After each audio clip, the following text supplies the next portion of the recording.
Bugun sizlar bilan deyarli hammaga birdek yoqadigan, go'zalligi bilan ko'zni quvnatadigan Simmental zoti haqida gaplashamiz. Ketdik.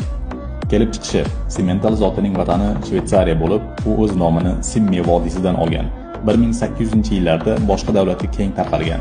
Ikki yo'nalishda foydalaniladi. Simmental bu go'sht yo'nalishidagi zotdir. Bu zotdan bir vaqtning o'zida ham yuqori sifatli go'sht, ham ko'p sut olish mumkin.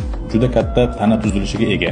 Voyaga yetgan buqalar og'irligi 1100-1300 kg, sigirlar esa 700-900 kg bo'lishi mumkin.